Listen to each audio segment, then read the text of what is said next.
Ни дип язып куйдым яңа яуган аккарга. Таптамагыз, һич ярамый әни сүзен таптарга. Әниләр турында җырлар, шигырьләр, әсәрләр күп язылган. Язучылар аларның сабыр хылкына, тәмле ашына, җылы кочагына мәдхия җырлый. Әмма бүген сүз башкачарак барачак. Безнең әниләребез кайда яшисең? Шәһәргә умтылалармы? Яисә инде авыл тормышларны күбрәк кызыксындырамы? Әниләрнең уртача яше күпме? Алар яшьтән бала үстерергә ашыгалармы? Яисә инде башта үзем аякка басыйм диләрме? Балалар менә шушылай эшләгәндә күңелле инде ул. Әйдәгез әле бергәләшеп башlatып алыйк әле сыерларны. Бүген Латыйповлар хуҗалыгында 130 сыер бар. Эш автоматлаштырылган булса да бергәләп көч куялар. Минсинә ханым 4 бала әнисе. Беренчесен 21 яшендә таба, төпчеген 43-тә. Икесен мин белми дә калдым ничек үскәннәрендә. Эш белән мәшгуль булдык. Өченче, дүртенчеләре инде бик ни булды инде. Аларын инде бераз карап жаратып үстердек инде менә. Шушылай иттереп авыл хуҗалыгында бергә эшләгәндә безнең инде авырып торырга да вакыт юк. Гел эштә инде без. Гаиләдә балалар саны аналарның мәшгульлегенә бәйле икән. Фәннәр академиясының демография үзәге шундый нәтиҗә ясый. Соңгы 5 елда шәхси хуҗалыгы булган хатын-кызлар баланы күбрәк таба башлаган. Бу авылда, шәһәрдә башкачарак. Җитәкче, өлкән белгеч хәрби мәдәният өлкәсендә эшләүче гүзәл затлар гаиләне ишәйтергә ашыкмый. Мәсәлән, соңгылары 2014 елда 10 меңгә якын бала тапса, 2019да бу сан 1/1 ким. Миңа шалтыраттардан ничек бала таптың, ничек хәлләрең дидем. Мине хәзер өстеннән трамвай үтсә дә миңа барыбер.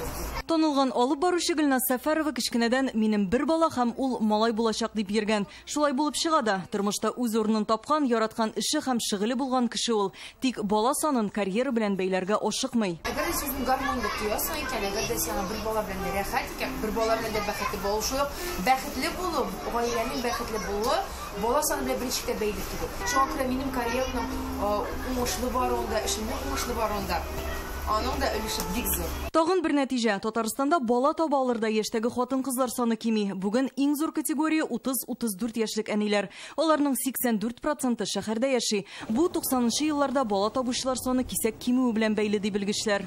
Мы ожидаем только снижения доли. Якын киләчәктә бала таба алырдай хатын-кызлар саны кимиячәк кенә. Бу 1980 елларда туганнарның репродуктив функциясе төгәлләнүе, 2023 елда 35-44 яшьлек хатын-кызлар саны артуы белән бәйле. 2043 елга кадәр 20-24 яшьлек әниләр саны артуын көтәбез. Бу 2012-16 елларда булган бәби бум белән бәйле. Татарстанда беренче тапкыр әни булганнарның да яше арткан. Хатын-кызлар беренче тапкыр бала табырга безнең роддомга күбрәк 30 яшьтән узганнан соң киләләр. Социаль проблемалар белән бәйле булырга может. Белем алалар, аннары карьера төзиләр. Рәхәтме? Кысылып утырып. Татарстанның ат казанган җырчысы Ландыш Нигъмәтҗанова 4 бала әнисе. Беренчесен 25-тә тапса, дүртенчесен 37-дә. Россия төбәкләренә күз салсак, хатын-кызлар уртача 25-29 яшьтә тәүге тапкыр әни була. 40 яшьтән соң бала табучылар аз. Иң яшь әниләр Чечняда, иң өлкәннәре Ингушетиядә теркәлгән. Балалар тапканда да декретта утырганым юк. Утырганым булмады. Шулай туры килгәндер инде. Контрактлар белән дә эшләгән вакытлар булды. Шуңа күрә параллель рәвештә җырлыйбыз да, эшлибез дә. Балалар да карыйбыз. Как ваше настроение? Әниләрнең күбесе хәзер шәһәрдә яши. Шул рәвешле белгечләр авылдагы яшь гаиләләргә социаль ярдәм программаларын арттырырга киңәш итә. Чүпрәле, Питрәч, Биектау районнарын өйрәнгәннәр. Бер балалы яшь әниләр саладан китү ягын кайгырта һәм китә дә. Тик авылда вакытта икенче балалары туса, гаилә монда төпләнеп кала. 2 бала әнисе Альбина Шихапова бу фикер белән килешә. Икенче кызыбыз бу белән андый уйлар бөтенләй таралды. Мәктәпкә эшкә урнаштым. Үз урынымны, тормышта үз юлымны таптым. Һәм нәтиҗәдә мин үземне нәкъ менә авыл җирлегендә бәхетле дип саныйм. Бүген Татарстанда тәүге тапкыр әни булганнарга уртача 30 яшь. Алар күбрәк шәһәрдә яши, белем алырга омтыла, карьера төзи. Алдагы елларда әниләрнең саны кимиячәк, димәк, балаларның артуын да көтмибез.